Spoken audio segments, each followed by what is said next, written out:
이재관 의원님의 인사 말씀을 듣도록 하겠습니다.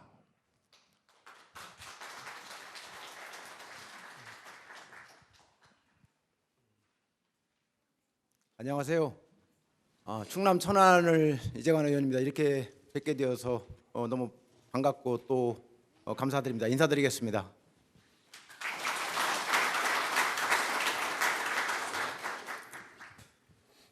지금 휴가 시즌인데 이렇게 참석해 주신 여러분들께 다시 한번 감사드리고요. 국가균형발전 특례시 제도 개선 정책 토론회를 함께 해주신 여러분 정말 감사드립니다. 그리고 함께 공동 개최를 해주신 김정호 의원님, 문진석 의원님, 이정문 의원님, 그리고 송대봉 의원님 감사합니다. 그리고 참석은 못하셨지만 함께 해주신 의원님들이 계십니다. 민홍철 의원님, 그다음에 김승수 의원님, 김영배 의원님, 이광희 의원님, 이성윤 의원님, 이현희 의원님, 허성무 의원님 함께 뜻을 같이 해주시고 오늘 이 자리 함께 해주시려 하는데 부득이 참석은 못하셨습니다. 감사드립니다. 그리고 발제 맡아주신 사실 이 제도가 현재 행안부에서 연구 용역이 진행 중인 가운데 진행을 하고 있습니다. 그래서 남다른 의미가 있는 것 같습니다. 박종관 백석대학교 교수님, 또 최인수 한국지방행정연구원 실장님 정말 감사드립니다. 또 좌장을 맡아주신 하회수 경북대 교수님께도 다시 한번 감사 말씀드리겠습니다. 잘 아시는 것처럼 참여정부 시절에 신행정 수도 건설, 국가균형 발전이라고 하는 정책 과제를 추진을 했습니다. 20여 년이 지난 현재 되돌아보면 오히려 수도권 집중, 지방 소멸 위기는 더 고조되고 있는 것 같습니다. 잘 아시겠지만은 얼마 전에 지난 3월에 한국고용정보원에서 발표한 자료 우리를 모두를 놀라게 했습니다. 광역시 가운데 처음으로 부산이 소멸 위험 단계에 접어들었다라고 하는 분석입니다. 광역시조차 이렇게 지속적인 인구 감소로 인해서 지방 소멸 위기에서 자유롭지 않다는 지적입니다. 32년 만에 지방자치법 개정을 하면서 특례시 제도를 도입한 지 시행된 지 2년 되었습니다. 현재 인구 100만을 기준으로 해서 4개 수원과 용인, 고양, 창원 특례시가 출범을 했습니다. 비수도권에서 유일한 특례시인 창원시마저 사실 인구 감소 이 현재의 어떤 추세라고 하면은 위협을 받고 있습니다. 반면에 경기도 화성시는 내년도에 진입을 앞두고 있습니다. 특례시 제도가 이처럼 수도권 도시의 전유물로 전락하는 것이 아닌가라는 인식들, 지적들이 있습니다. 이와 같은 시점에서 지정인구 완화를 통해서 비수도권에서 특례시 지위를 잇는다는 것은 단순한 어떤 명칭 사용과 또 행정적, 재정적 사무특례를 부여받는 것 이외에 지방의 거점 도시로 육성을 해서 수도권 집중을 완화하는 그러한 의미가 있다고 생각이 됩니다. 오늘 국가 균형 발전을 위해서 모두가 모인 자리입니다. 특례시 지정인구 완화, 실질적인 행정적, 재정적인 특례 등 권한 이양 방안 등을 좀 다각적으로 의견을 주시면은 앞으로 특례시 제도를 개선해 나가는데 큰 도움이 될 거라고 생각이 됩니다. 오늘 다시 한번 이렇게 참석해 주신 여러분들 감사드리고 더위가 정말 만만치가 않습니다. 건강 유의하시기 바랍니다. 감사합니다. 네, 감사합니다. 다음은 김해을 국회의원님이시죠. 우리 김정호 의원님 모시고 인사 말씀 듣도록 하겠습니다.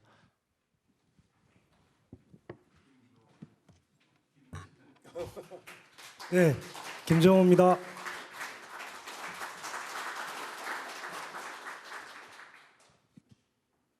웬만하면 내려갔을 건데 이게 시급한 우리 경남도 현안이기 때문에 머리 하나 보태려고 왔습니다. 우리 민홍철 의원님이나 허성무 의원 저까지 3명이 경남도에서 16개 선거구에서 겨우 3석 건졌습니다.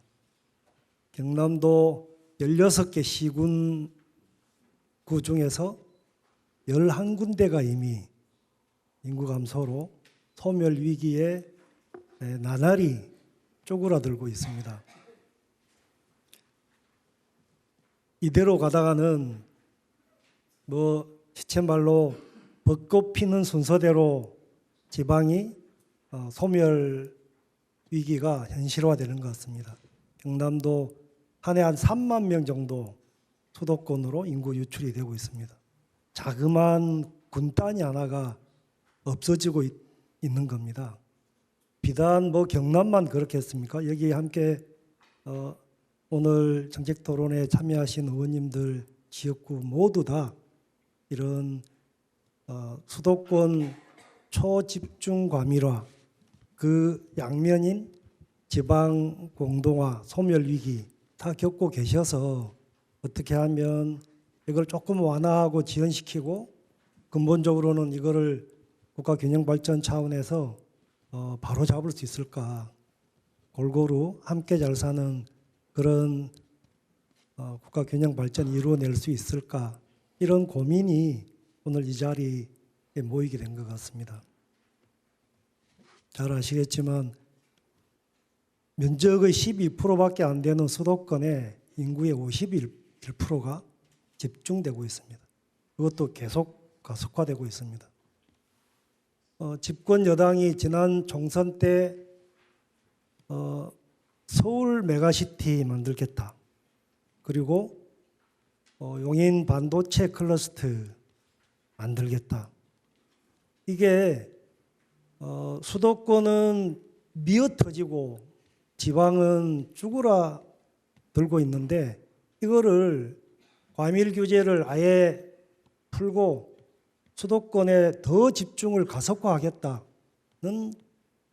정책 의지 그 표현이라고 봅니다. 저희들 부울경에서 생존 연대 차원의 부울경 메가시티 지난 정부에서 추진했으나 딱 정권 바뀌니까 곧바로 무산시켰습니다. 그리고 나온 게 오히려 수도권 집중을 가속화시키는 규제를 완화하고 오히려 집중을 더 촉진하는 그런 정책과 제도들을 추진하고 있습니다. 정말 거꾸로 가고 있는 겁니다. 이거 막아야 되지 않겠습니까? 특례시 기준을 100만에서 지방은 50만으로 낮춘다 해서 이게 특별히 달라질 것 같지 않습니다.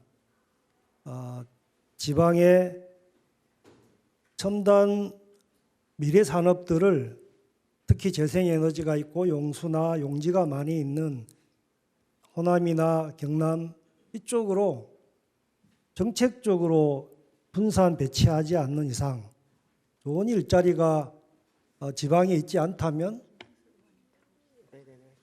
돈 주고 가라 해도 안 올 겁니다. 그런데 그런 일자리가 있다면 가지 말라 해도 붙잡아도 지역의 균형 발전 골고루 함께 할 수 있을 거라고 생각합니다. 그러나 특례시 기준을 수도권은 100만 그대로 두더라도 지방은 50만 정도로 현실화할 필요가 절박합니다. 창원이 겨우 100만 돼서 수도권 특례시가 되었는데 지금 줄어들고 있습니다.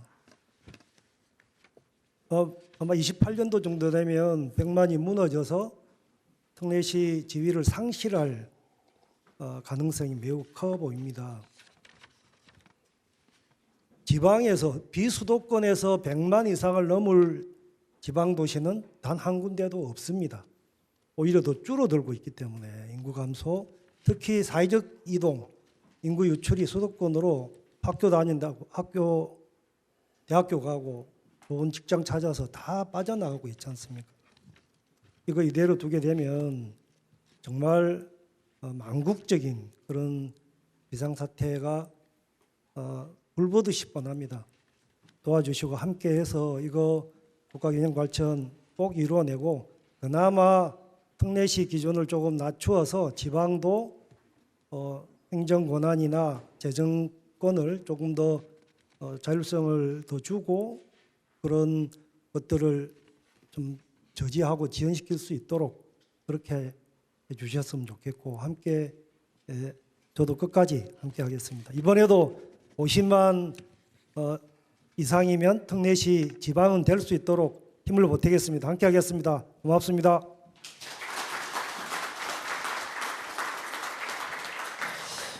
네, 방금 토론회 중에 우리 대구 북구의 우리 김승수 의원님 함께하고 계십니다. 네. 네, 바로 이어서 천안갑 국회의원이시죠. 우리 문희석 의원님 인사 말씀 듣도록 하겠습니다.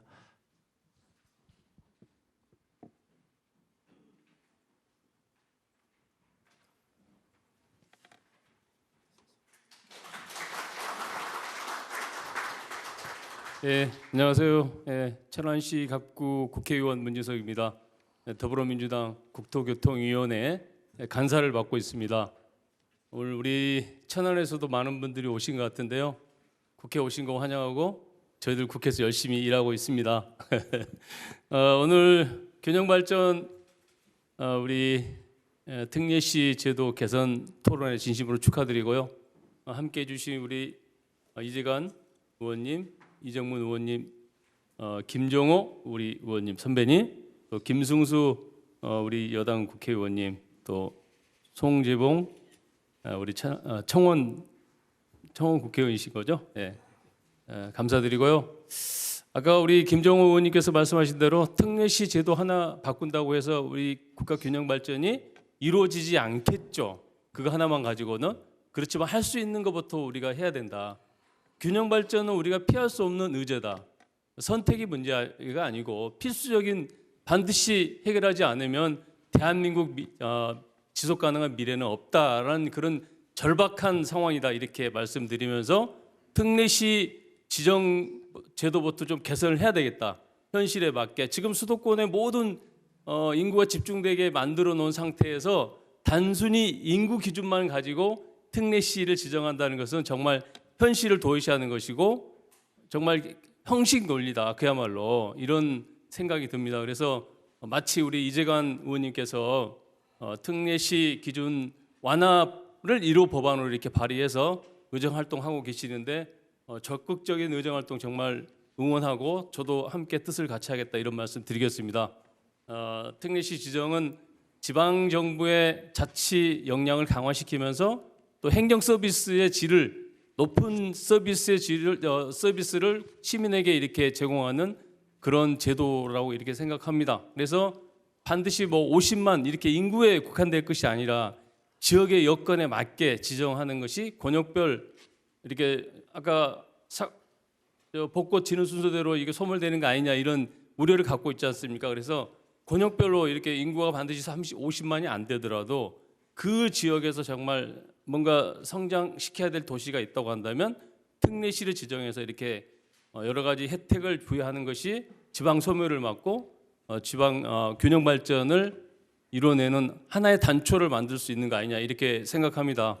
오늘 또 이렇게 토론회 하시는데요. 이 오늘 토론회에서 정말 소멸위기, 지방 소멸위기 극복과 균형 발전이라는 대의를 반드시 이뤄낼 수 있는 그런 지혜와 힘을 모아주신다면 저희들이 국회에서 열심히 해서 반드시 이 법안이 통과될 수 있도록 이렇게 하겠습니다. 고맙습니다. 네, 다음은 대구 북구이시죠. 우리 김승수 의원님 모시고 인사 말씀 듣도록 하겠습니다.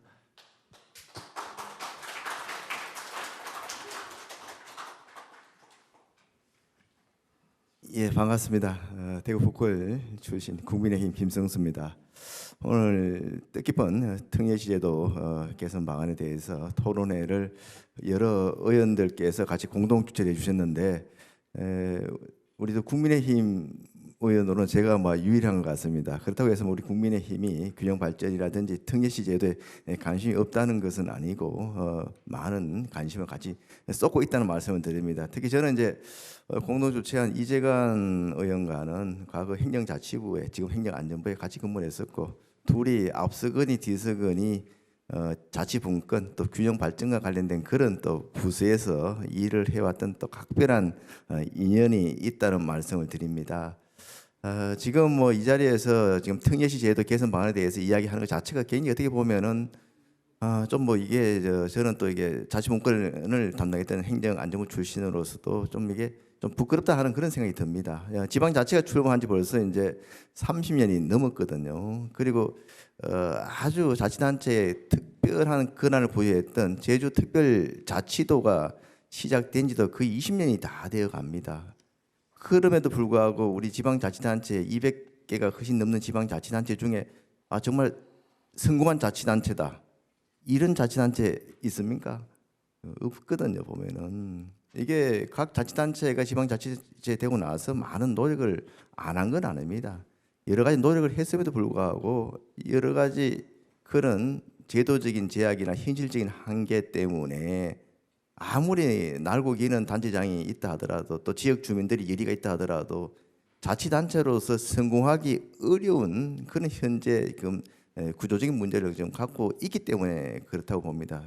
그럼에도 불구하고 정말 우리가 제대로 제도적인 여건을 마련해 주면 좀 성공 사례로 나올 수 있는 그런 자치단체가 저는 한 인구 50만 정도 되는 그런 자치단체라고 생각을 합니다. 어느 정도 인구가 되고 또 재정력도 있고 그렇기 때문에 지금의 사실은 50만 이상 특례시 또 100만 이상의 특례시 같은 경우에는 사실 좀 무리만 특례라고 할 수밖에 없는 상황이거든요.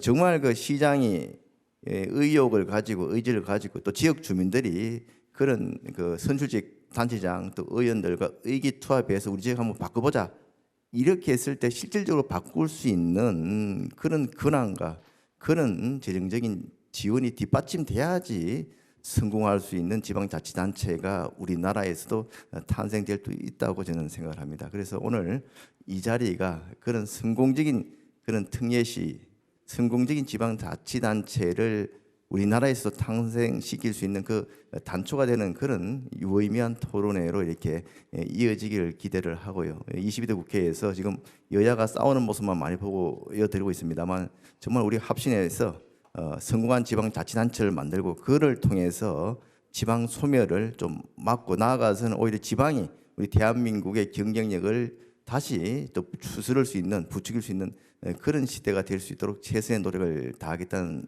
말씀을 드립니다. 특히 오늘 자장을 맡으신 하이수 교수님이나 발제를 맡으신 우리 박정원 교수님이나 전부 다 저하고 오랫동안 같이 인연을 맺었던 분들이 그런 토론에 참여해 주신 걸 보니까 아주 유익한 건설적인 대안이 나올 걸로 기대가 됩니다.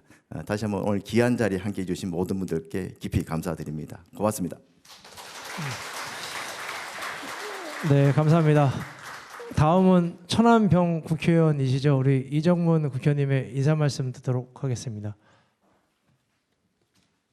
예, 인사 올리겠습니다. 저는 천안병 지역 국회의원 이정문 의원입니다.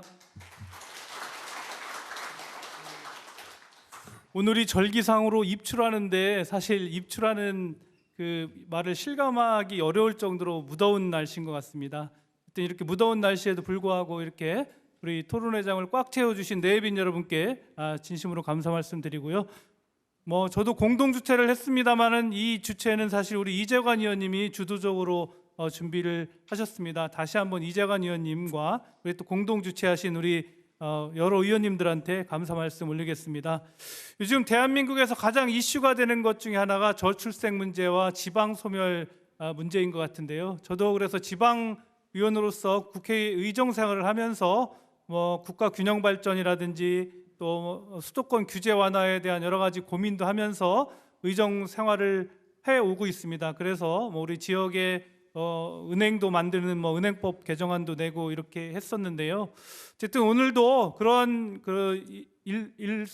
선상에서 우리 이재관 의원님께서 우리 특례시에 대한 또 고민을 해주시고 이런 좋은 자리를 마련해 주신 것 같습니다. 앞서 많은 의원님들께서 말씀해 주셨지만 현행의 특례시 제도로는 수도권에 있는 도시만 이렇게 혜택을 받을 수 있는 그런 취지이고 또 앞서 지정된 창원시 같은 경우에도 2010년도 같은 경우에는 인구가 109만 명이었는데 제가 좀 전에 검색을 해보니까 불과 100만에서 한 3천 명 정도밖에 오버가 되지 않은 것 같습니다. 그렇다면 우리 창원시도 기존에 부여했던 또 부여됐던 또 특례시 지정도 취소될 위기에 있고, 또 나머지 지방 도시들은 특례시가 될 수 있는 가능성은 전혀 힘든 상황이기 때문에 그 지정 요건을 좀 완화하고, 또 지정 요건을 완화한 후에 실질적인 우리 특례시로서의 기능을 할 수 있는 그런 제도가 저는 반드시 필요하다고 생각을 하고 있고,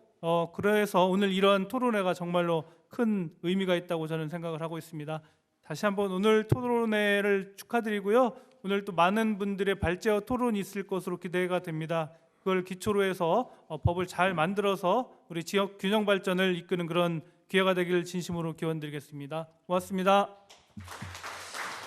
네, 감사합니다. 다음으로는 청주시 청원구 의원님이시죠. 우리 송재봉 의원님 인사 말씀 듣도록 하겠습니다. 네, 반갑습니다. 저는 청주시 청원구 국회의원 송재봉입니다. 오늘 정말 이 귀한 토론에 준비해준 이재관 의원님을 포함해서 여러 의원님들 감사드리고요. 이 자리에 함께해 주신 모든 분들께도 감사드립니다. 우리 사회가 가야 될 방향이 큰 축에 보면은 지방자치가 발전하려면 자치분권이 강화돼야 되는 흐름이고, 또 하나는 국가 균형 발전을 통해서 지역에 있는 사람들도 그래도 먹고 살 만한 그런 기반을 만들어야 되는 것 아니냐, 이렇게 생각을 하는데, 그런 차원에서의 특례시 제도가 갖는 의미가 있다고 생각을 했었습니다. 그러나 현재의 제도로는 그런 두 가지 목적을 달성하기 어렵다. 그래서 지역의 실정에 맞게 개정을 해야 된다라는 생각에 공감을 해서 이 자리에 함께 하게 됐습니다. 특히 지역의 거점 도시들이 성장하고 경쟁력을 갖추려면은 그에 걸맞는 권한과 재정이 뒤따라야 하는데, 그것이 실현 가능하도록 하기엔 그 법 아니다, 이렇게 생각을 하고, 오늘 또 그와 관련돼서 여러 가지 논리와 또 대응 방안들에 대한 토론이 있을 것으로 기대를 하고요. 그 내용 잘 담아서 우리 이재관 의원님이 꼭 성공시킬 것이다, 이렇게 기대합니다. 고맙습니다. 네, 감사합니다. 네, 오늘 이 자리에는 여야 의원님들 6분이 참석을 이렇게 하셨는데요. 6분의 의원님들 인사 말씀을 들어보니 우리 특례시 제도 개선을 통해서 지방 소멸을 막고 국가 균형 발전을 이루겠다는 의지를 확인한 것 같습니다. 우리 6분의 여야 의원님들을 위해서 커다란 박수 한번 부탁드리겠습니다. 예, 오늘 참석은 못하셨는데 서면 축사를 보내주신 분들이 계십니다. 우선 박찬대 더불어민주당 당대표 직무대행님, 이현주 의원님, 그리고 천안시장님, 포항시장님, 청주시장님, 김해 시장님께서 서면 축사를 보내주셨다는 말씀을 전해드리겠습니다. 그리고 이제 본격적인 토론회 시작하기 앞서서 시간 관계상 기념 촬영을 바로 먼저 갖도록 하겠습니다. 예, 우리 네 기빈 여러분, 그리고 토론자분, 발제자분 앞으로 나와주시기 바라겠습니다.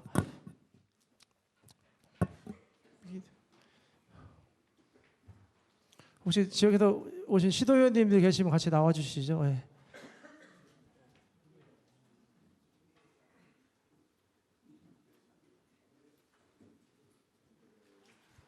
예, 여러분들 만나서 반갑습니다. 오늘 균형발전 특례시 제도 개선 정책 토론회 제1 발제자로 나선 백석대학교 박종원 교수입니다. 시간이 그렇게 많지 않으니까 제가 한 15분 내로 짧게 발표하도록 하겠습니다. 그래서 자료는 많지만 자료의 핵심 부분만 말씀드리도록 하겠습니다. 그러니까 지금 착각할 수 있는 게 특례시하고 특례제도하고 약간 차이가 있습니다. 서로 그 중간 밑에 있는데, 이제 특례시는 100만 이상 도시를 특례시라는 명칭을 줬고요.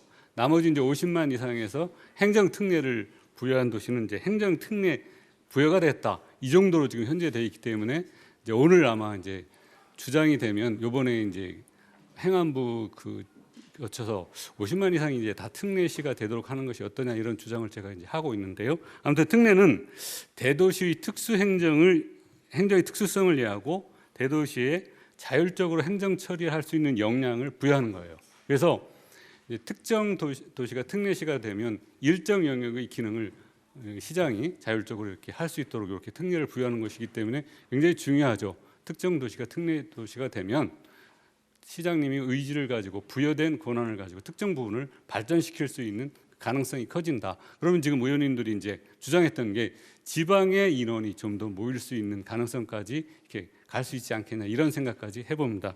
서론에서 이제 이런 얘기를 했고요. 다음에 지금 뒤로 쭉 넘기면 이제 관련된 이론 부분은 자료로 대신해서 넘기겠습니다. 필요성이나 이런 거 다 넘기고요.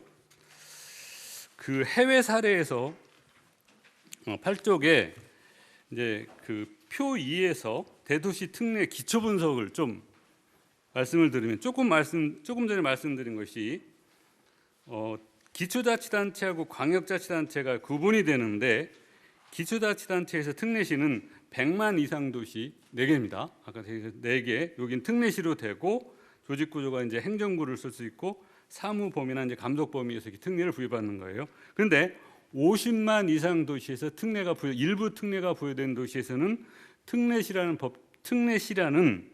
법적 지위가 부여되진 않으면서 행정 특례만 줬다. 이런 상황에서 행정구를 두게 할 수 있고 사무범위나 감독범위 이런 것을 지방자치법에서 주고 있다. 그래서 이런 부분을 이제 개정을 통해서 발전시켜야 된다. 이런 내용입니다.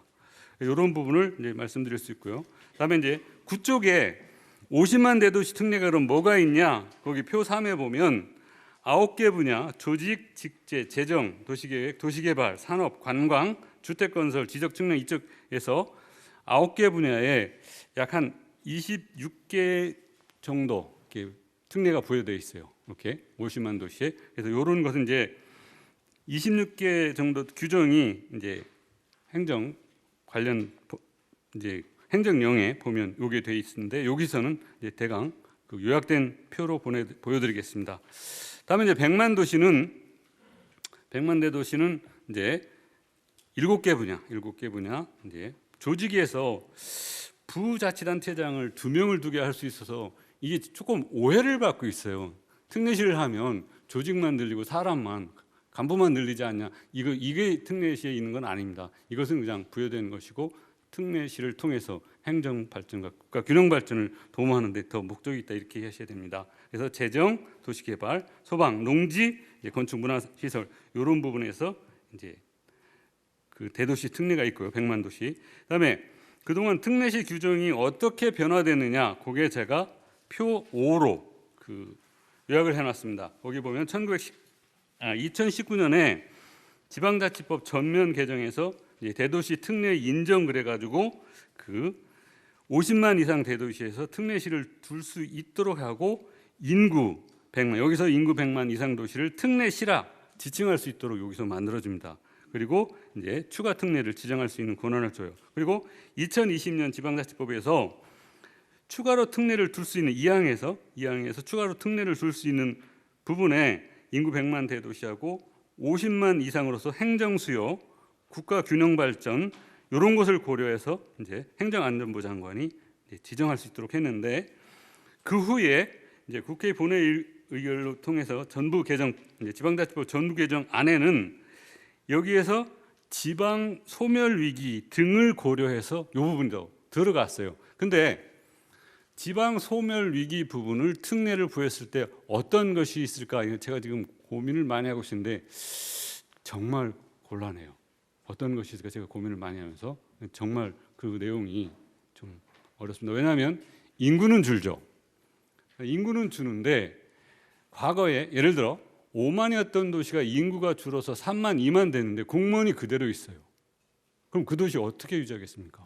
굉장히 곤란한 일이 생겨요. 그래서 옛날에 이제 제가 한참 행정구역 통합을 주장했던 이유가 바로 거기에 있었습니다. 그런 부분이 있었다는 거 다른 얘기를 하고요. 그리고 이제 해외 사례를 잠깐 보면 13쪽의 표 6에 보면 그러면 해외에서는 어떤 정책적 시사를 가지고 있냐 여러 나라에서 일본의 같은 경우 제가 이랬어요. 정책적 시사에서 시정촌 특례 촉진을 위한 대도시 특례에서 여기에 보면 통합 유도를 해서 이렇게 통합 유도를 한 것으로 이렇게 특례를 부여하는 이런 정책을 폈고요.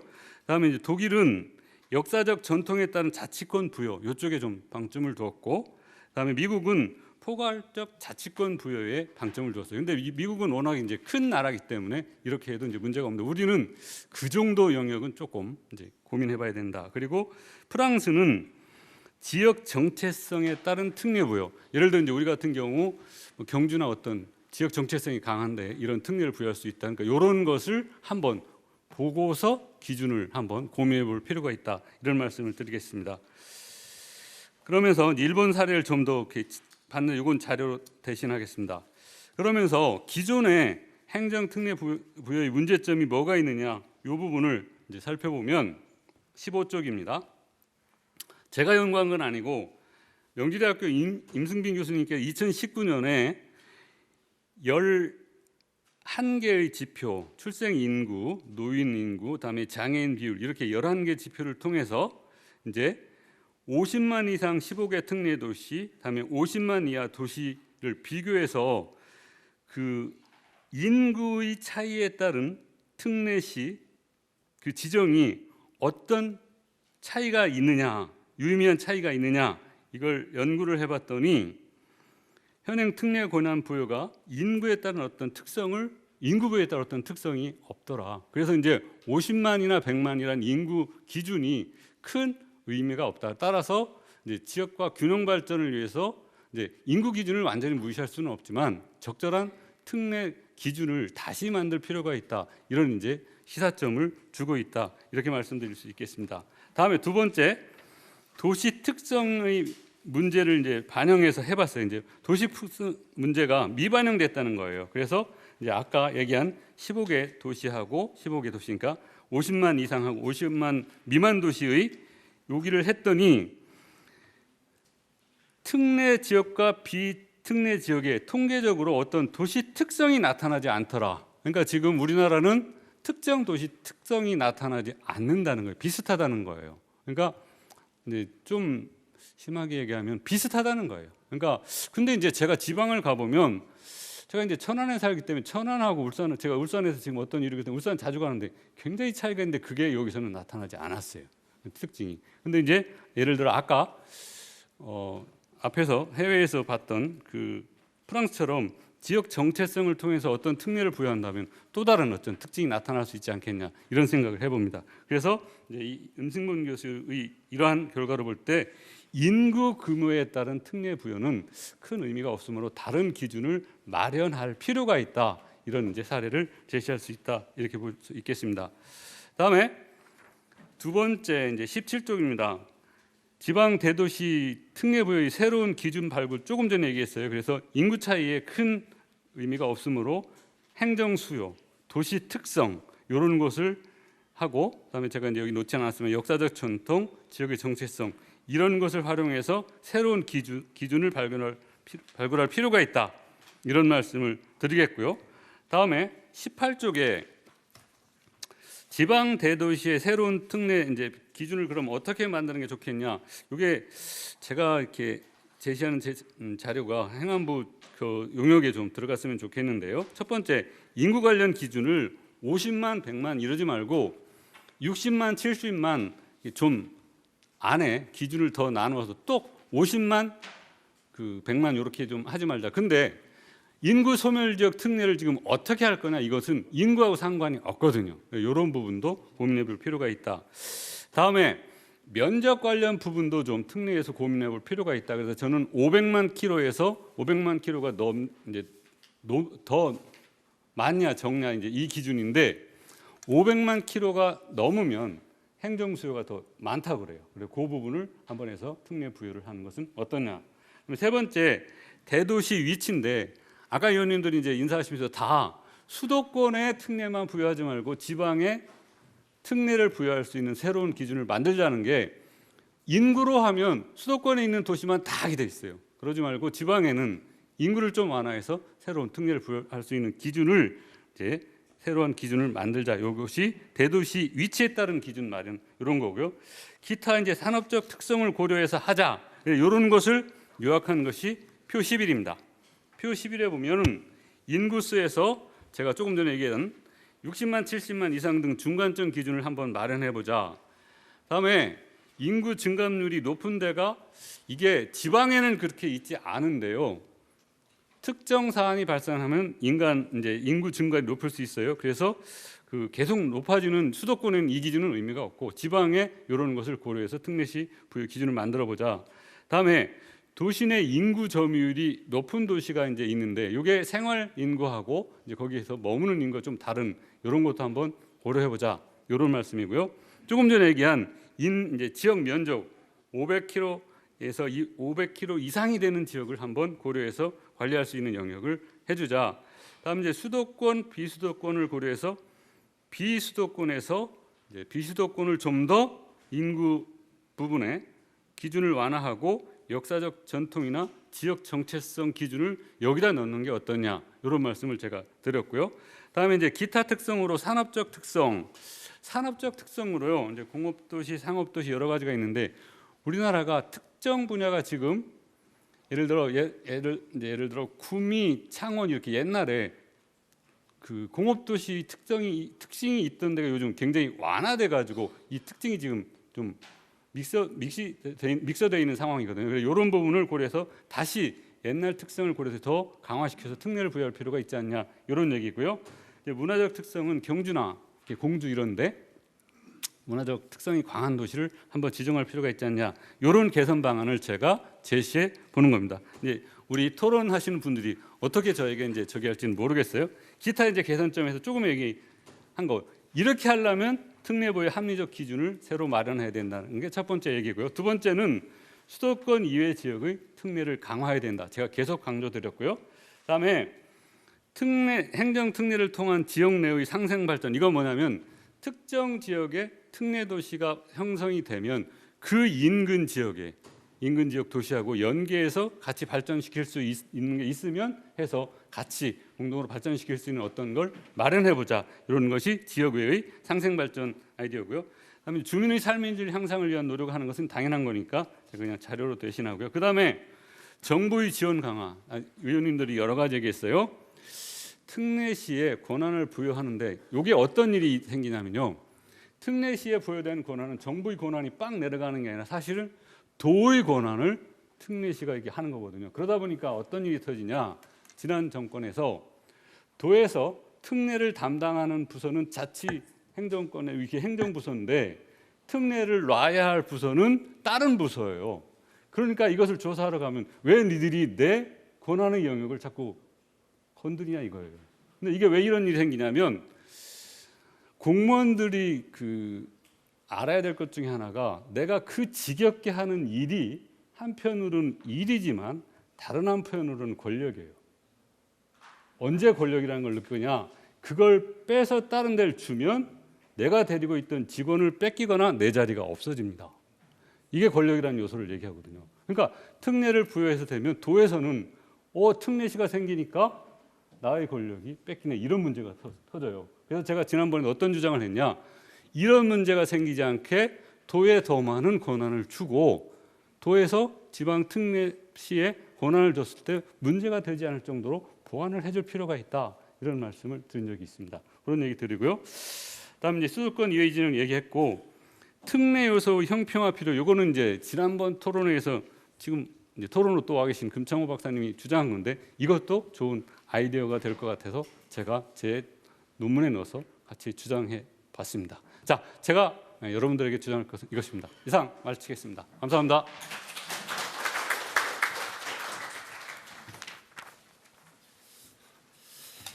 네, 박정관 교수님 발제 감사합니다. 박수 한번 쳐주시죠. 네. 네, 다음은 최인수 한국지방행정연구원 실장님의 발제가 있겠습니다.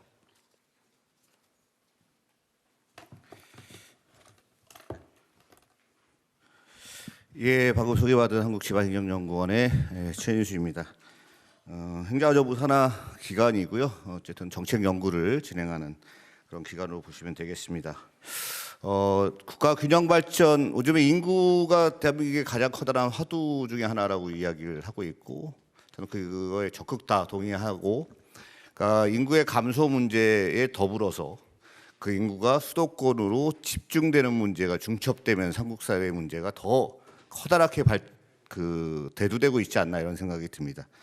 내년 2025년이니까 지방자치를 다시 시작한 지 딱 30년 되는, 어떻게 보면 한 세대가 바뀌는, 어떻게 보면 대한민국의 발전 모델을 어떻게 보면 새롭게 재편해야 되는 심대한 고민을 같이 해봐야 되는 시기가 아닌가라고 하는 생각 또한 들고 있습니다. 그래서 지난 5, 60년 동안 우리는 중앙 집권적인 국가 발전 과정 또는 그런 모델로 진행이 되어 왔다면 앞으로의 50년 아니면 30년은 어떻게 보면 지방이 주도하고 지역이 주도하고 지역이 중심이 돼서 할 수 있는 자치 분권적인 그런 국가 발전의 모델로 가야 하는 것이 아닌가라는 생각이 들고 어떻게 보면 이 토론회도 그러한 것들을 모색하는 그런 방안들이 아닐까라는 생각이 듭니다. 앞에 박종광 교수님께서 뭐 법과 제도 그리고 또 다양한 특례에 대해서 말씀을 해주셔서 저도 약간은 중복되는 측면이 있는데 저는 그런 부분 가급적이면 생략해서 넘어가고요. 지금 현재 한국 사회에서 대도시, 특례시 문제는 대도시 문제와 명확히 연동이 되니까 이 대도시의 인구 현황이 과연 어떻게 되고 있고 그렇다라고 하면 특례시를 포함한 이런 지정제도들을 어떻게 개선할 수 있을까라고 하는 문제들을 오늘 또 하혜수 존경하는 하혜수 교수님 저희 원장님이시기도 했었는데요. 원장님의 또 자장하시면서 나머지 또 훌륭하신 토론자 분들과 함께 그것들을 모색할 수 있는 그런 차원에서 그런 계기를 드리는 논의거리를 드리는 그런 식의 좀 발제를 간단하게 좀 진행하도록 하겠습니다. 지방자치법이 전부 개정된 것이 2020년 12월 9일인데 시행된 것이 22년 1월 13일 날 시행이 되면서 특례시 제도가 본격적으로 도입되게 됩니다. 그래서 1988년도에 지방자치법이 전부 개정된 이후에 거의 30년 만에 이게 개정이 되면서 뭐 주민 참여 강화나 지방의회의 역할 강화, 책임성 확보 등등등 여러 가지가 다 들어와 있었고요. 그래도 불구하고 한국 사회 인구 감소 및 수도권 집중에 따른 이런 여러 가지 문제들을 해결하는 한편으로 특례시라고 하는 인구 100만 이상의 대도시를 특례시로 지방자치법 정부 개정 과정에서 198조에 특례시라고 하는 단어를 넣고 있습니다. 그리고 그것의 구체적인 형태로 대통령령이라고 하는 이 시행령에 50만 이상뿐만 아니라 인구 100만 이상을 인구 연속 2년간 유지해야 되는데 그것이 유지하지 못하면 이 100만에 미치 못하는 경우 그 다음부터 특례시에 제외한다라고 하는 게 되어 있습니다. 여기에 지금 직접적으로 이거의 적용 대상이 되는 곳이 창원시입니다. 4개의 특례시 중에 3개는 수원, 고양, 용인으로 우리가 얘기하는 수도권 집중의 문제를 가장 많이 다루고 있는 이 수도권 안에 존재하지만 창원시는 아까 벚꽃 얘기도 하셨지만 벚꽃이 가장 먼저 피는 곳에 위치하고 있습니다. 거기가 재지게 되면 수도권의 세계만 남게 되는 이 위기인지 변화를 겪게 되는 그런 상황에 있다고 보실 수 있을 것 같고요. 또 하나는 26년도가 되면 작년 연말 기준으로 경기도의 화성시가 100만이 넘었습니다. 그리고 또 2년을 유지하면 들어가게 되는 거죠. 그러면 수도권의 수원, 고양, 용인, 화성은 남고 창원시는 빠지는 꼴이 돼서 이 특례시 제도가 수도권에 있는 도시들만을 위한 제도처럼 보여질 수 있고 어떻게 보면 지금 이야기하고자 하는 어떻게 보면 지역이 중심이 되는 지역이 살 수 있는 그런 국가 균형 발전적인 측면에서는 뭔가 모순이 되는 것이 아닌가 이런 판단들을 할 수 있을 것 같습니다. 그래서 지금의 특례시 현황은 수원시가 용인시 두 개가 인구적인 측면에서 보면 약간 증가하는 형태를 보이고 있고요. 고양 특례시 같은 경우는 107만 9천에서 약간 감소하는 그런 부분들인데 문제는 이제 우리가 인식하고 있는 지방의 유일한 대표적인 특례시라고 할 수 있는 창원 특례시가 주민등 인구에 있어서 100만 4천에서 20년도에 3만 6천 쭉 해서 감소하는 문제가 발생을 하고 이제부터 이제 2년이라고 하는 시간 뭐 기다리다 보면 이제 특례에서 제외되는 그런 우려가 존재하게 되는 것이 이제 문제라고 볼 수 있겠습니다. 그래서 인구 감소 추세는 따라서 이제 인구 감소 추세에 따라서 전반적인 전체 인구도 감소하고 있어서 이 특례시 지정 인구 기준에 대한 합리적인 검토 어떻게 보면 인구 기준뿐만이 아니라 아까 박종관 교수님 말씀하시는 또 다른 기준들을 같이 접목시켜서 해야 하는 것은 아닌가라고 하는 그런 측면들이 오늘 논의의 주요한 부분들이 아닐까라는 생각이 듭니다. 아까 말씀드렸던 화성시는 23년 12월 기준에 100만 명을 돌파해서 5번째 특례시로 승격할 예정이고 그에 반해서 창원시 같은 경우는 28년 이후에 수도권에만 특례시가 있고 저희 제외되는 그러한 사항에 이를 것으로 예견되고 있기 때문에 문제가 되고 있다라고 보실 수 있겠습니다. 특례시 도입은 쭉 말씀을 드리는 자료에 보시는 바와 같고요. 2005년 논의들이 있었고 뭐 특례라고 하는 논의가 있었고 특례시에 대한 논의는 뭐 최근에 사실 있었던 문제이고요. 그래서 22년도에 특례시에 대한 명시가 이루어져 있다. 그래서 네 곳의 특례시에는 법적으로는 지금 기초자치단체로 돼 있고 광역자치단체에 준하는 행정적 재정적 권한을 일부 다는 아니고 주어지고 그에다 사무 44개, 조직 특례 7개, 재정 특례 3개에서 총 55개의 특례가 부여되는 것으로 되어 있습니다. 그래서 그 내용으로는 뭐 아랫부분에 간단하게 아까 박종환 교수님도 아까 다른 표에서 보여주셨던 내용이어서 그 참고하시면 더 좋을 것 같고요. 조직 특례와 재정 특례 그리고 특례시의 사무 특례와 관련돼서 건축법, 소방기본법, 지방공기업법 등등에 관련된 직접 처리 가능한 도의 사무들을 특례시가 처리할 수 있는 그런 사무들을 열거하고 있습니다.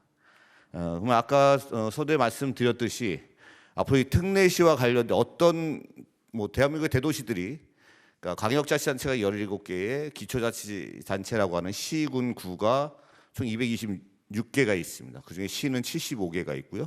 군이 82개, 구가 69개가 있는데 이 시 단위가 인구가 많이 집중되어 있으니까 이 75개의 시 중에 쭉 보면 과연 어떤 시들이 인구 규모가 나와 있고 이 특례시와 관련될 수 있을까 이렇게 보실 수 있을 것 같고요.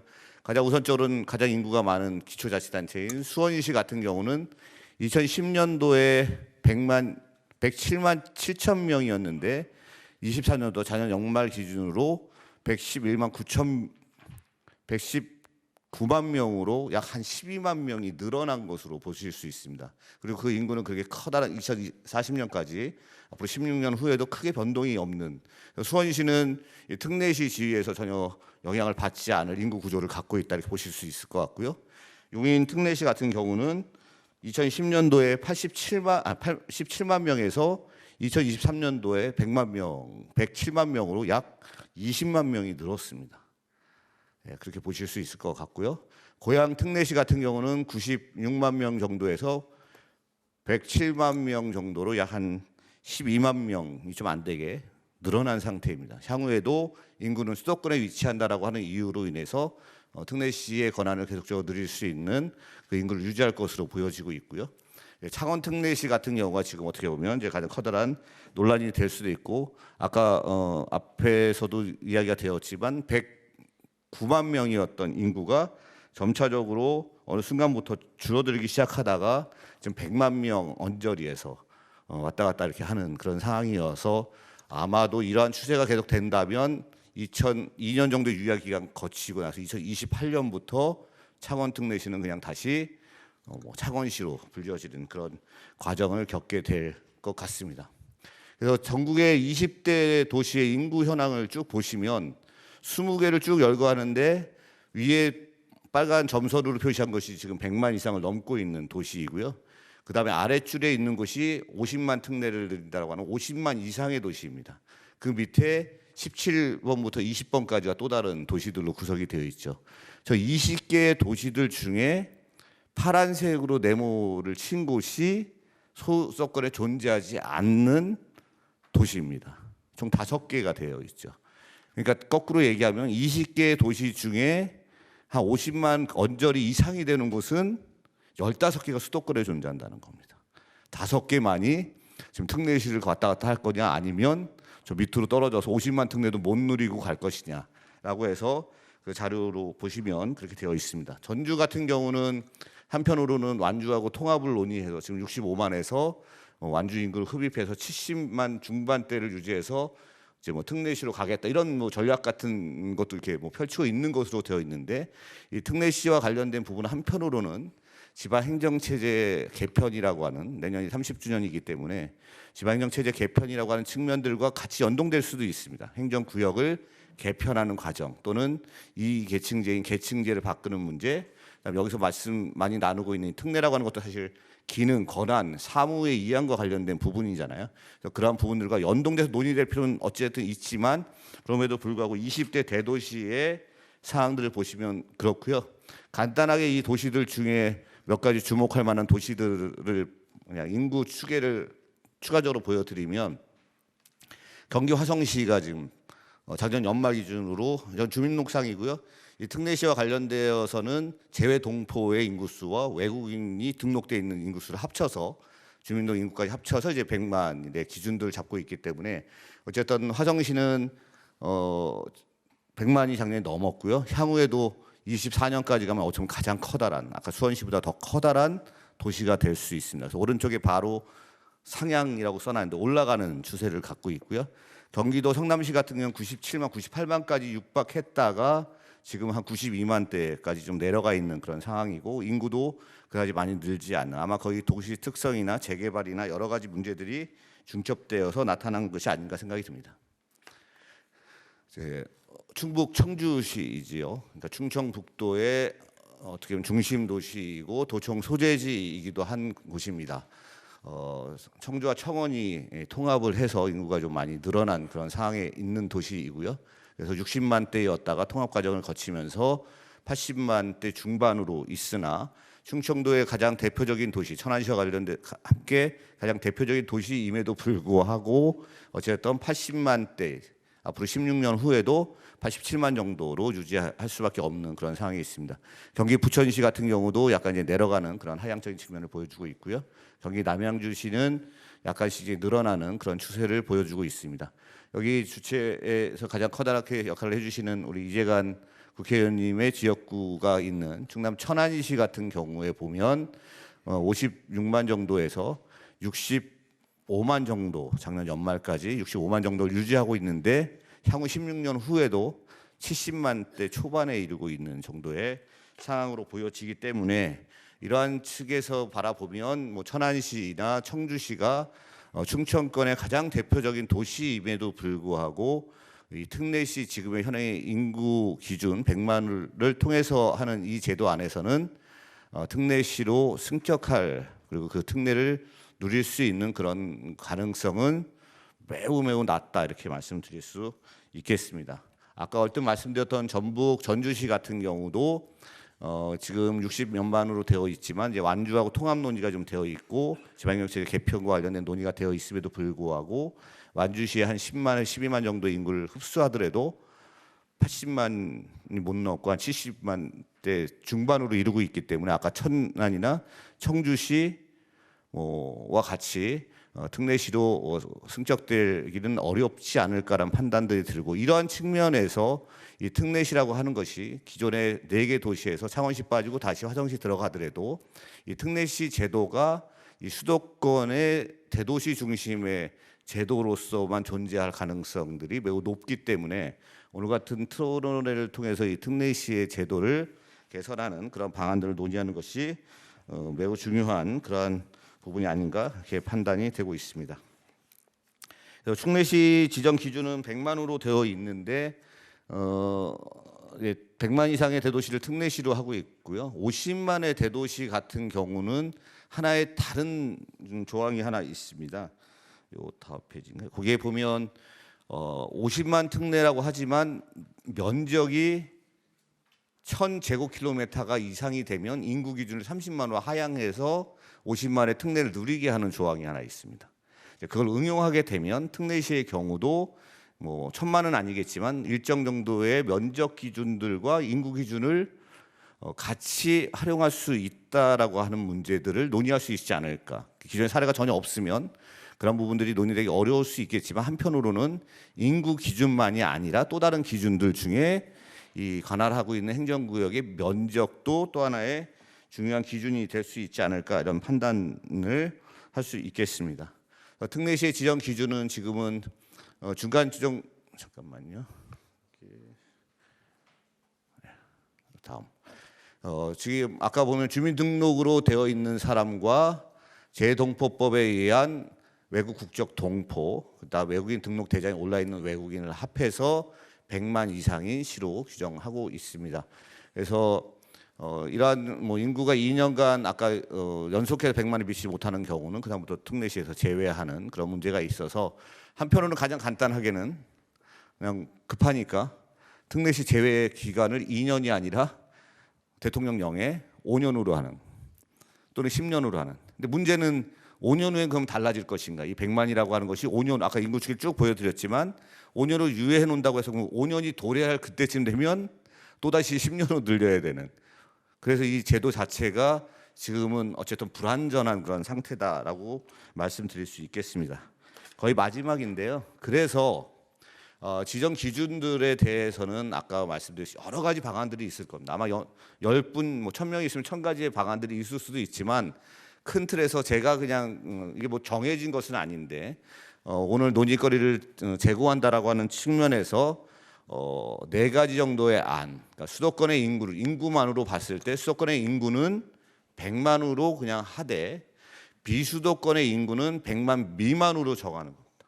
예를 들면 70만, 80만 또는 90만.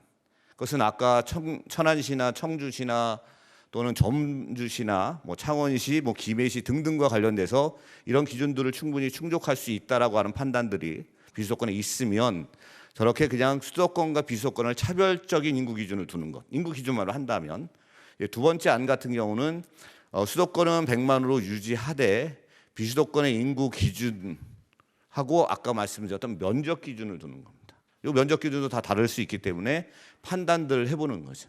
근데 윗부분에 보시면 수도권의 100만 이상을 유지한다고 하는데 가로치고 또는이라고 써놨습니다. 또는은 지방에 대해서 계속적으로 뭔가를 하려고 하면 이제 수도권의 반발이 생길 수도 있죠. 수도권의 국회의원이 전체의 절반을 유지하고 있는 대한민국의 상황에서 수도권에서 이것도 용인할 것인가라고 하면 수도권의 인구도 100만이 아닌 뭐 성남시나 아까 남양주시나 등등을 포괄시키면서 그러한 특례를 주고 80만 정도로 내리고 비수도권은 그것보다 좀 더 내리는 방식, 이것도 가능할 수 있지 않을까. 아니면 면적을 플러스하는 이런 방식이고요.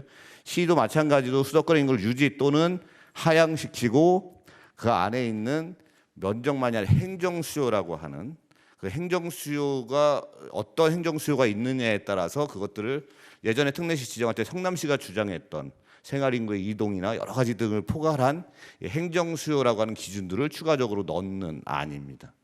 그다음 네 번째가 이제 아까 보면 지역의 거점성이라고 하는 아까 뭐 인사말씀 국회의원님들 인사말씀 하실 때도 나왔던 측면인데 청주시가 도청 소재지임에도 불구하고 그런 걸 못 누리는 문제, 전주가 전북 특별자치도의 도청 소재지임에도 불구하고 교통의 요지임에도 불구하고 하지 못하는 이런 문제들을 해결하기 위해서 인구를 하향시키고 또한 이런 지역 거점성이나 교통이나 뭐 중심성이나 이런 부분들을 해 나가는 문제로 해서 뒤에 안으로 잡아놓은 상황입니다. 이 위에도 뭐 여러 가지 오늘 토론을 통해서 또 새로운 안이 나올 수 있지만 큰 틀에서는 이러한 부분들로 정리되지 않을까라고 하는 말씀을 좀 드리고요. 그래서 이러한 특례시 지정의 문제는 단순히 특례를 주느냐 마느냐의 문제뿐만이 아니라 인구 감소에 대한 대응, 국가의 균형 발전이라고 하는 측면에서 접근될 필요가 있고 아울러서 면적 기준이나 실질적인 행정 수요, 지역 균형 발전, 지방 소멸 위기 대응이라고 하는 측면에서 이 제도를 인구라고 하는 걸로만 한정되는 것이 아니라 달리 구분할 필요가 있다. 또 한 측면에서 이것들을 하다 보면 각각의 지역에서 우리가 들어가야 되니까 막 논란이 될 수 있지 않습니까? 그런 부분들을 좀 객관적인 근거를 마련할 수 있는 세부적인 연구를 통해서 그런 기준들을 좀 의견도 청취하고 그런 것들을 마련하는 그러한 연구가 좀 수행될 필요가 있다. 아울러서 전국적인 문제를 다루는 거기 때문에 사회적인 합의 또한 매우 중요하다라는 말씀드리고요. 또 한 측면에서 이 특례시를 하고자 하는 또는 인구가 대도시에 속하는 경우에 있어서는 다양한 인구 유입 정책, 뭐 해도 잘 어렵죠. 출산 장려, 외국 유입 방안 등 인구 정책들에 관련된 것도 노력도 해야 되고 아까 행정 수요라고 하는 기준들이 들어가게 되면 어떤 행정 수요가 있는지라고 하는 것도 지역에서 정하시면서 요구하시고 행안부를 설득해야 될 그런 문제가 아닌가라는 말씀 드리면서 저희 발제를 마치도록 하겠습니다. 예, 고맙습니다.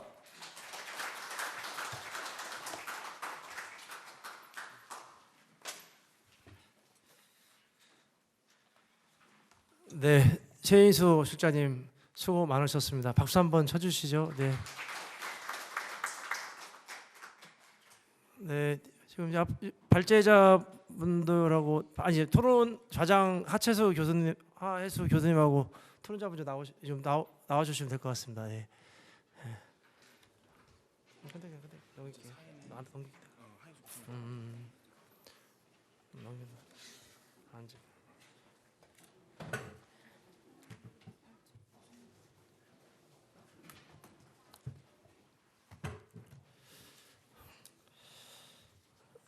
네, 앞으로 진행은 좌장이신 우리 하예수 경북대 교수님이 진행하도록 하겠습니다. 네, 감사합니다. 예, 방금 소개받은 경북대 하예수입니다. 이 시간이 한 우리 40분? 45분 남았습니다. 5분 이제 지정 토론해야 되는데요. 먼저 소개를 올리겠습니다. 금창호 한국정책분석연구원 선임연구위원 나오셨습니다. 예. 이어서 하혜영 국회 입법조사처 행정안전팀장님 나오셨습니다. 이관율 충남연구원 선임연구위원님 나오셨습니다. 심상욱 천안시 자치민원과장님 나오셨습니다. 예. 김상혁 포항시 정책기획관님 나오셨습니다.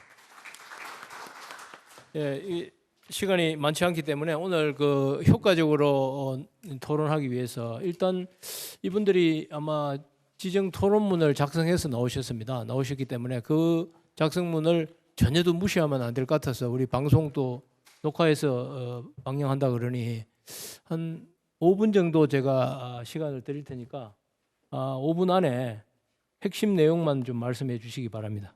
우리 금창호 선임연구위원님 먼저 말씀 주시죠. 네, 반갑습니다. 금창호입니다.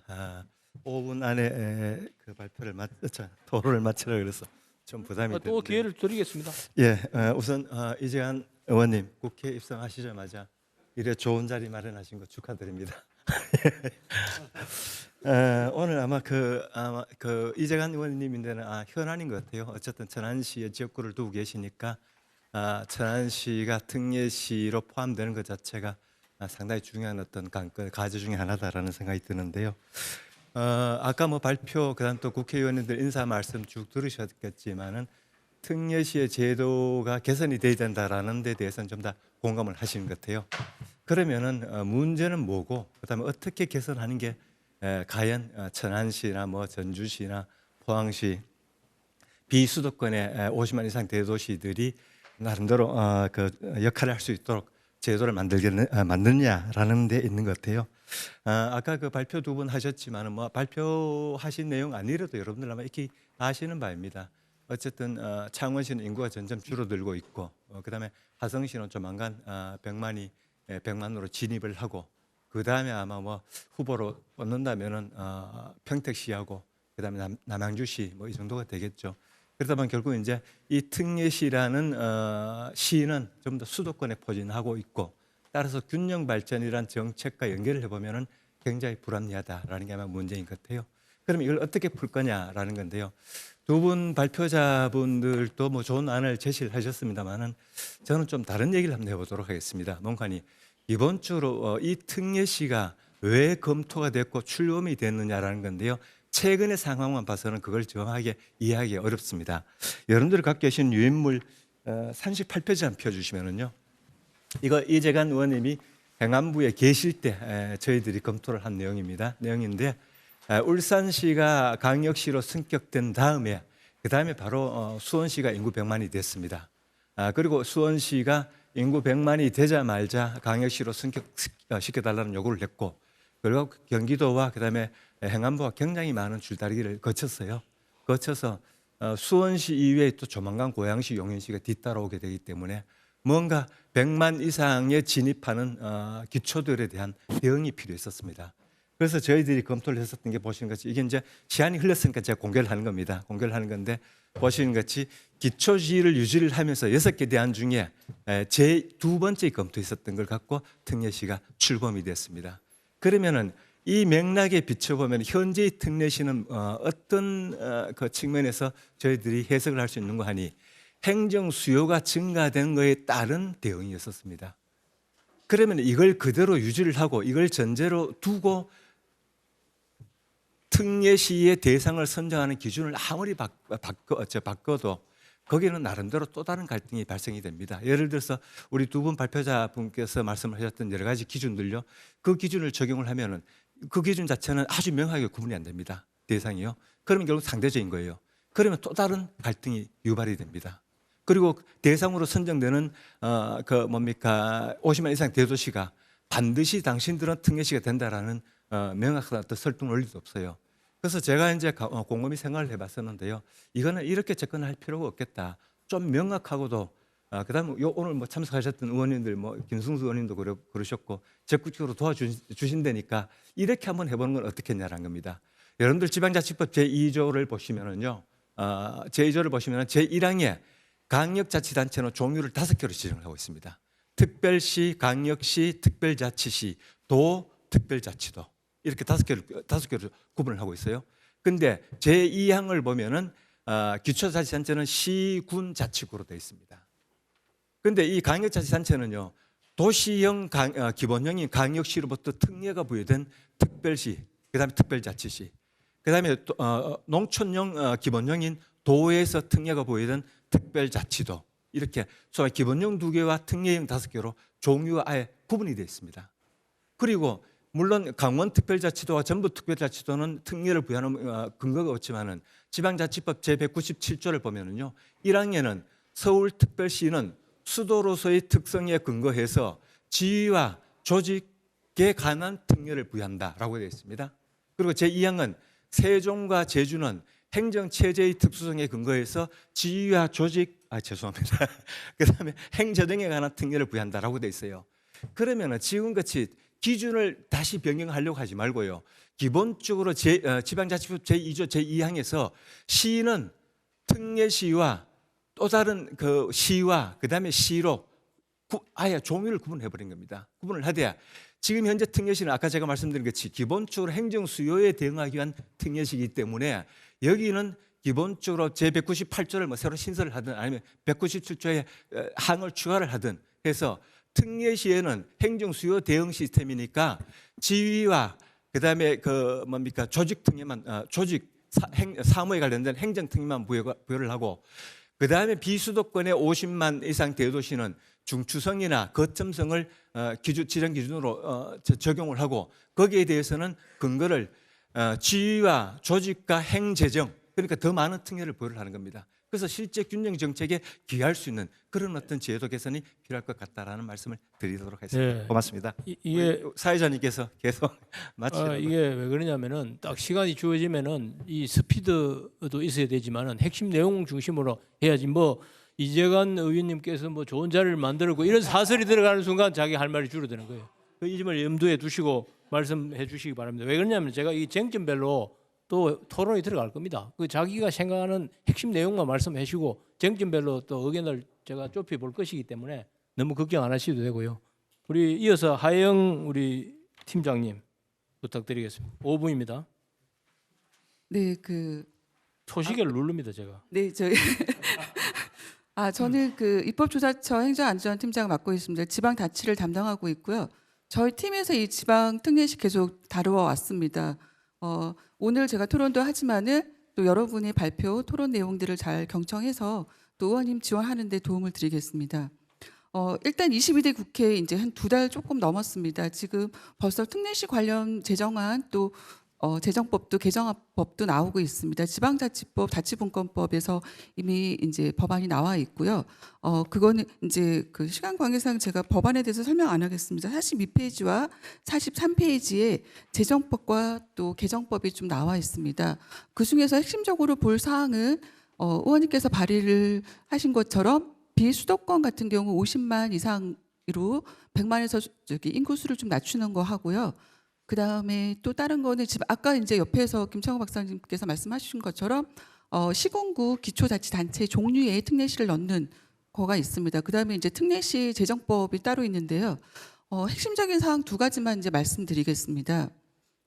첫째가 지방자치법에 특례시를 시군구 종류에 넣는 거 넣을 수는 있습니다. 근데 저는 아무리 생각해도 이걸 넣기 그 법적으로 들어가게 되면 한 번 지정된 특례시는 다시 일반시로 가면 안 됩니다. 이게 행정의 일관성을 위해서는 반드시 그냥 가야 될 것 같습니다.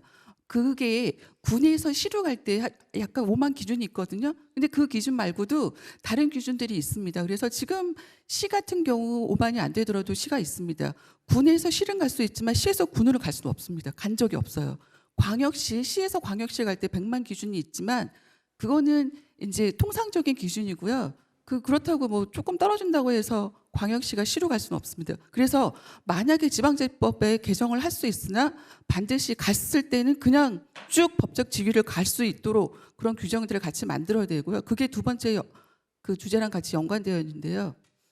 비수도권 창원시가 약간 불안합니다. 내려갈 것 같아요. 그리고 100만이 안 될 것 같은데 그 다음에 저는 이제 기본적으로 이제 다른 토론문들 보니까 찬반론이 있는데 비수도권을 조금 낮추는 거에 대한 찬성도 있고 반대도 있습니다. 저는 찬성합니다.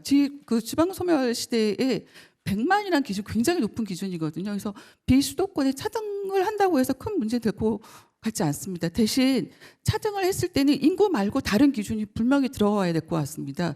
인구라는 것은 절대적인 기준이기 때문에 그거를 가지고서 이 행정을 유지한다는 거 굉장히 불안정한 거고 미래에 문제가 생길 수 있기 때문에 반드시 인구 플러스 기초적인 종합적인 판단이 필요할 것으로 보여집니다. 이상으로 발표를 마치겠습니다.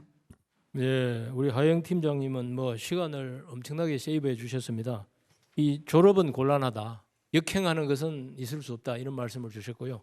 그렇기 때문에 비수도권 창원시가 100만 밑으로 떨어진다고 해서 큰 문제가 아니다. 뭐 이런 말씀을 주셨고 또 인구 기준 외에 다른 기준을 추가해야 된다. 이런 지적을 하신 거 보니까 아마 또 하영 박사님이 이 실무적인 것을 또 다 검토를 다 하지 않으시겠습니까? 법률 제정이나 개정될 때 그 전망이 좀 밝아 보입니다. 다 이어서 우리 이관율 박사님 부탁드리겠습니다. 네, 안녕하십니까. 충남연구원 이관율입니다.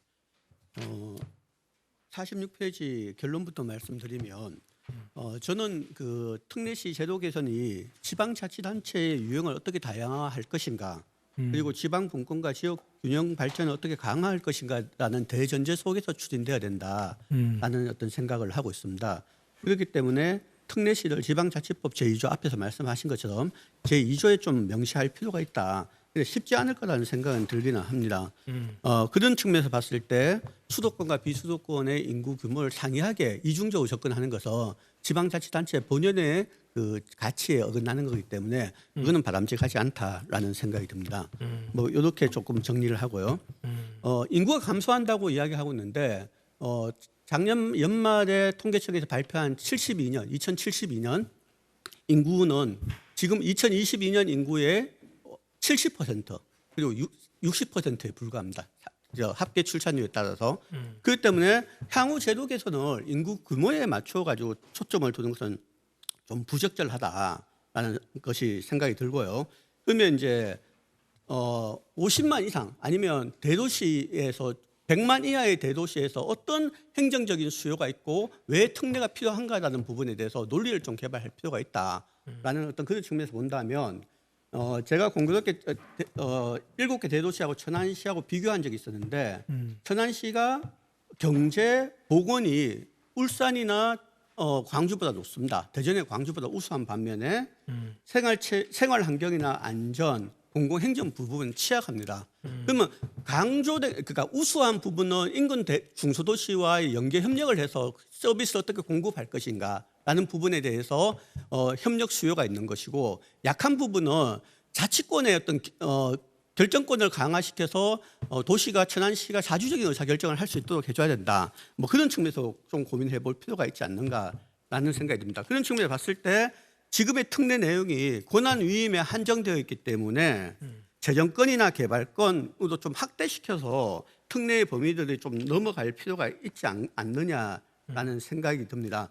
그리고 이제 그간에 이제 특례시와 관련된 그 논의가 그 100만 이상의 도시 그리고 행안부 중심으로 이루어졌는데 오늘 계기로 해서 좀 50만 이상의 대도시까지 좀 참여해서 인구 감소라는 대전제 하에서 세돈 형태의 자치단체 지방자치 50년을 바라보는 측면에서 어떻게 설정을 해야 되는지 그런 측면에서 논의의 틀들을 확장시켜야 되고 그 과정에서 의회나 주민의 의견들도 좀 강화될 필요가 있지 않는가라는 생각이 듭니다.